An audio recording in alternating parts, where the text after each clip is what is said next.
வணக்கம் நண்பர்களே. இன்னைக்கு நம்ம வீடியோவில் எதை பற்றி நம்ம பார்க்க போகிறோம்னா, பாஜக கட்சியிடம் திமுக கட்சியும் ஆளும் டிவிகே கட்சியும் நெருக்கம் காட்டிக்கொண்டு போட்டி போட்டு நெருக்கம் காட்டிக்கொண்டு இருக்கிறார்கள் நண்பர்களே. இந்த பிஜேபியை நோக்கி இந்த இரண்டு ஆளுங்கட்சியும் எதிர்க்கட்சியும் பிஜேபியை நெருங்கி கொண்டு இருக்கிறார்கள் மக்களே. அதை பற்றிய வீடியோ தான் நான் சொல்ல போகிற வீடியோவை பாயிண்ட்ஸுகளை நீங்கள் வீடியோவை ஸ்கிப் பண்ணாமல் பாருங்கள். ஸ்கிப் பண்ணாமல் பார்த்தா தான் நான் பேசுகிறது முழுசும் உங்களுக்கு தெரிய வரும். பிஜேபிகிட்ட எந்த மாதிரி வியூகத்தில் இந்த இரண்டு கட்சிகளும் நெருக்கம் காட்டுறாங்க அப்படிங்கிறத நான் சொல்கிறேன். முழுவதும் பாருங்கள், வீடியோவை ஸ்கிப் பண்ணாமல் பாருங்கள். அப்போ தான் நான் சொல்கிற பாயிண்ட்டுகள்லாம் உங்களுக்கு புரியும்.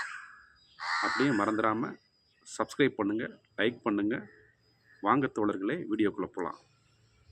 அதாவது நண்பர்களே, டிவிகே கட்சி கிட்டத்தட்ட ஆட்சி அமைப்புக்கு தேவையான 118 எண்ணிக்கை அவங்களுக்கு கிடைக்கல. அவங்களுக்கு கிடைச்சதோ 108 சீட்டு தான் கிடைச்சிது. அதுலேயும் முதலமைச்சர் அவர்கள் ஒரு சீட்டை ராஜினாமா பண்ணதுனால 107 தான் அவங்களுடைய எண்ணிக்கை. அதனால் ஆட்சியை நடத்துறதுக்கே திமுகவில் இருந்த கூட்டணி கட்சிகளான காங்கிரஸ், விசிகே, இந்திய முஸ்லீம் லீக், இந்திய கம்யூனிஸ்ட், மார்க்சிஸ்ட் இவங்களுடைய ஆதரவில் தான் ஆட்சி நடந்துக்கிட்டு இருக்குது தோழர்களே. இப்போ என்னென்னா, தேர்தல் அறிக்கையில் டிவிக்கே பயங்கரமான நிதி சார்ந்த திட்டங்கள்லாம் தேர்தல் அறிக்கையில் சொல்லிட்டாங்க. அப்போ அந்த தேர்தல் அறிக்கையில் சொன்ன விஷயங்கள்லாம் நிறைவேற்றினா தான் அடுத்து இவங்க மக்கள்கிட்ட சைன் பண்ண முடியும். அந்த விதத்தில் இப்போ தேர்தல் அறிக்கையில் சொன்ன விஷயங்கள் நிறைவேற்றணும்னா நிதி ஆதாரம் இவங்களுக்கு தேவைப்படுது. கடந்த கால ஆட்சி என்ன பண்ணாங்கன்னா, திமுக அரசு பிஜேபியோட மோதல் போக்கில் இருந்ததுனால இவங்களுக்கு நிதி கிடைக்கல. தமிழக அரசுக்கு தேவையான நிதி கிடைக்காதனால சரியாக அவங்க நிதி சார்ந்த கோரிக்கைகள்லாம், தேர்தல் வாக்குறுதிகள்லாம் செய்ய முடியல. அரசு ஊழியர்களுக்கான நிதி சார்ந்த தேர்தல் அறிக்கையில் சொன்ன விஷயங்கள் எதுவுமே அவங்க செய்ய முடியல. ஆனால் இந்த டிவிகே அரசு முற்றிலும் மாறுபட்டு இருக்கிறாங்க. இவங்க என்னென்னா, மத்திய அரசுடன் ஆக்கப்பூர்வமான ஒத்துழைப்பை நாங்கள் கொடுப்போம். எங்களுக்கு தேவையான நிதியை, தமிழக அரசுக்கு தேவையான நிதியை, தமிழக மக்கள் நலத்திட்டங்களுக்கு தேவையான நிதியை மத்திய அரசு ஒதுக்க வேண்டும் அப்படின்னு ஸ்டாண்ட் எடுத்திருக்கிறாங்க டிவிகே அரசு. அப்போ மத்திய அரசு கூட இணக்கமாக இருந்தால் தான் தமிழக அரசுக்கு, டிவிகே அரசுக்கு தேவையான நிதி ஆதாரங்கள் கிடைக்கும் என்ற போக்கில் அவங்க செயல்பட்டு கொண்டு இருக்கிறாங்க. நிதி ஆயோக் கூட்டத்திலையும் அந்த மாதிரி வியூ தான் தமிழ்நாடு முதலமைச்சர் அவர்கள் பேசினார். இப்போ என்னென்னா, திரு வைகோ அவர்கள் திமுக கூட்டணியிலிருந்து விலகிவிட்டார்.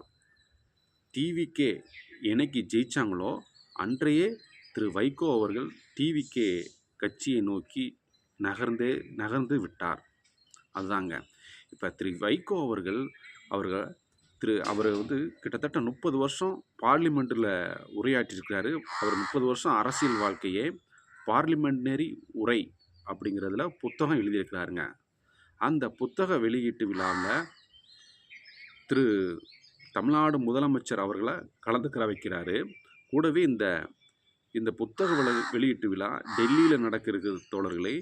டெல்லியில் இந்திய குடியரசுத் தலைவர் சிபிஆர் ராதாகிருஷ்ணன் அவர்கள், இந்திய குடியரசுத் தலைவர் மாண்புமிகு சிபிஆர் திரு ராதாகிருஷ்ணன் அவர்கள் தான் இந்த விழாவில் தலைமையேற்று நடத்துகிறாரு.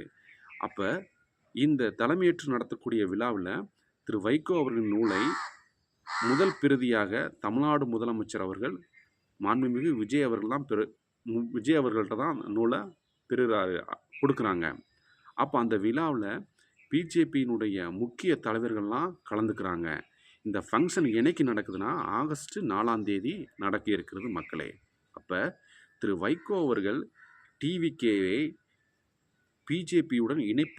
பிஜேபியுடன் இணக்கமாக செயல்பட அவர் திட்டம் வகுத்து செயல்பட்டு கொண்டிருக்கிறார்கள். இந்த ஒரு இதை வச்சு கண்டிப்பாக அவங்க பிஜேபியுடன் இணக்கமாக செல்வதற்கான வாய்ப்புகள் ஏராளமாக இருக்கிறது மக்களே. அந்த இணைப்பு பாலத்தை செய்யக்கூடியவர் திரு வைகோ அவர்கள். அப்படியே அந்த பக்கம் வாங்க. திமுக எப்படி அவங்க நகர்வுகள் பிஜேபி நோக்கி எப்படி நகர்றாங்கன்னா, திமுக தமிழ்நாட்டில் ஆட்சியை இழந்துட்டாங்க. அவங்களுக்கு ஆட்சி அதிகாரத்தில் இருந்தது போயிடுச்சு. இப்போ அவங்க மத்திய அரசை எதிர்க்க விரும்பலை. அதனால் திரு அனிதா ராதாகிருஷ்ணன் திருச்செந்தூர் எம்எல்ஏ அவர் பெருந்தலைவர் காமராஜர் அவர்களுக்கு பிறந்த நாள் விழா அவர்களை போற்றும் விழாவாக சென்னையில் ஒரு விழா ஏற்பாடு பண்ணியிருக்கிறாருங்க. அந்த விழா திமுக தலைமை திரு மு.க. ஸ்டாலின் அவர்கள் தான் நடக்குதுங்க. அவரோட தலைமையில் நடக்குது.